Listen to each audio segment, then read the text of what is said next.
धर्मपाल मलिक जी के भाई, छोटे भाई थे जोगिंदर, यहाँ एडवोकेट थे पहले।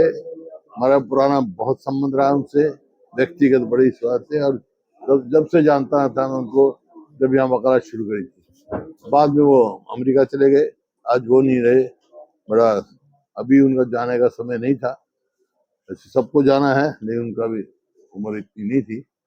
लेकिन आज ईश्वर से यही प्रार्थना है उनकी आत्मा को शांति दे और परिवार को हौसला दे, परिवार के पूरे का हौसला बढ़ाने आए।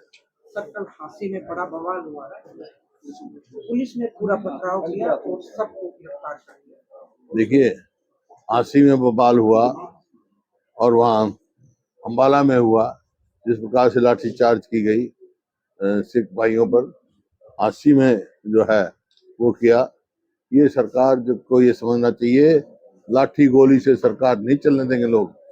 सरकार चलती है संवाद से, बातचीत से, उसके समाधान निकालने से, और ये हम उसकी कड़ी निंदा करते हैं। और जो केस बनाए हैं तुरंत वापस लें, और जो कसूरवार हैं दोषियों को उनको तुरंत गिरफ्तार करें। और जैसे वहां से हंसी में ही हुआ, जब हिसार में जो मर्डर हुआ, और जो मर्डर करने वाले हैं उनको अब तक गिरफ्तार नहीं किया गया। इसी प्रकार से जो हुआ अम्बाला में, जो पंजाब से आए जिन्होंने जान के किया, गाड़ी में कई आदमी रोन दिया, उनको तुरंत गिरफ्तार करना चाहिए, और जिंदा और उनके साथियों तुरंत छोड़ देना चाहिए। कोई केस उनके ऊपर नहीं करना चाहिए। सीआईए इंचार्ज हांसी जिसने AK-47 लहराई थी, उसे मुख्यमंत्री द्वारा 4 घंटे बाद सम्मानित किया गया है, क्या कहें? देखिए, हांसी में आप वो तो मैं, हो सकता है AI भी हो, लेकिन ये SP जो है हांसी के, उनका बयान था, खुद SP ने पत्थर मारे, इससे ज्यादा निंदा की और क्या बात है।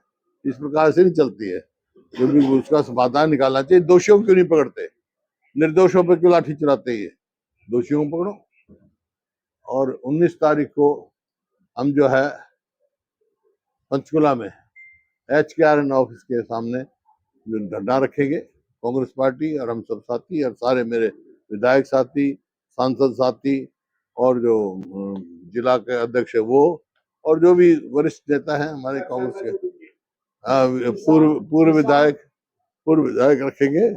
जो युवाओं के भविष्य के साथ खिलवाड़ करी सरकार HKRN के नाम से, इनका तो वायदा था चुनाव में कि हम सबको नियमित करेंगे, पक्का करेंगे। आज जो धोखा हो रहा है, जिसकी जॉब की 60,000 रुपए तनख्वाह होनी चाहिए, ये 19,000 में लगा रहे हैं। और दो चीज होती है, जो रोजगार देने की बात कहते हैं, ये रोजगार एम्प्लॉयमेंट नहीं देते, ये डिप्लॉयमेंट कर रहे हैं कॉन्ट्रेक्चुअल। वो ना उसमें फिर पेंशन होगी, ना ग्रेजुएटी होगी, ना कैजुअल लीव होगा। ये इतना भारी धोखा हो रहा है, धोखा हम चलने देंगे। सरकार से ये है कि तुरंत जितने HKRN के वो हैं उनको नियमित करें और आगे भर्ती नियमित करें। खिलवाड़ युवाओं के भविष्य से खिलवाड़ छोड़ दें। किसान बचाओ यात्रा के तहत किसान जंतर मंतर पर जा रहे हैं, उन्हें रोका जा रहा है। फतेहाबाद में काफी किसानों को अरेस्ट भी किया गया है। हाँ, तो ये मैं कहता हूँ भाई, उनसे बात करो, क्या समस्या है, समस्या का समाधान निकालो। रोके थे ना पहले भी रोके थे, जब किसानों के खिलाफ कानून लेके आए थे, मजबूरन वापस करने पड़े ना। और जब ये जैन जी की बात कह रहे हैं, जो आवाज उठी और जो हुआ नीट में और इसमें, जब उसके हुआ शुरू में, अगर धर्मेंद्र प्रधान इस्तीफा दे देते तो इतनी ना तो लाठी चोटें लगती, ना इतना नुकसान होता। नैतिकता उनका यही था, उसी समय इस्तीफा दे देना चाहिए, मजबूरन देना पड़ा ना इस्तीफा।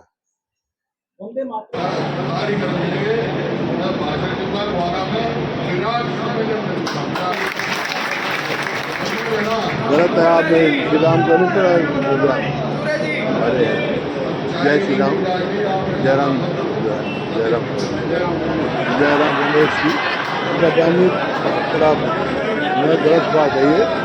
सोनिया जी ने ये कहा, संजय साहब को ये कुर्सी दे, इसके लिए कहानियाँ बना रहे, सबने गाया।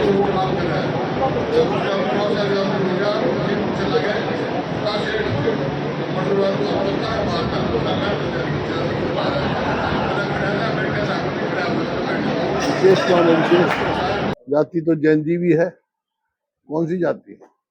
विशेष जाति तो किसान भी है, विशेष जाति तो मजदूर भी है, विशेष जाति दुकानदार भी है। किसानों को या किसी को टारगेट करना, ये जो किसी अच्छे पद पे, उच्च पद पे बैठे हो, उनको शोभा नहीं देते, खासतौर पर महिलाओं को। उनको तुरंत अपने वापस लेना चाहिए। प्रदेश में बढ़ते अपराध को लेकर आप क्या कहेंगे सर? हैं? प्रदेश में बढ़ते अपराध को लेकर आप क्या कहेंगे? कानून वानून की चीज ही नहीं है कोई प्रदेश में, विफल सरकार है, नॉन परफॉर्मिंग गवर्नमेंट है। आप देख रहे हैं कि ये मैं नहीं कह रहा हूँ, जो गृह मंत्रालय का सोशल प्रोग्रेसिव इंडेक्स होता है, उसमें हरियाणा को सबसे ज्यादा पूरे देश में असुरक्षित प्रदेश बताया है। हो गया।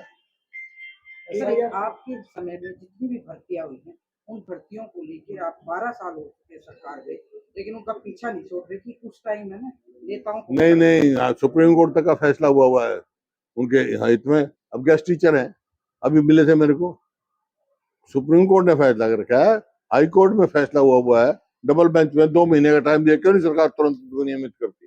क्यों ना बेनिफिट देती उनको? सबकी वायदे है इसी प्रकार। यही तो इनकी वो है, जब तो भविष्य के साथ खिलवाड़ कर रहे हैं। जो आज का नोट क्या है? युवाओं के भविष्य के साथ खिलवाड़ है। सुप्रीम कोर्ट ने तो ये भी कहा जो हुड्डा साहब की पॉलिसी थी वो सही थी। जो हमने नियमित पॉलिसी बनाई थी उस पर सुप्रीम कोर्ट ने मोहर लगा दी है, सुप्रीम कोर्ट ने मोहर लगा दी। इनके पास कोई गुंजाइश नहीं है।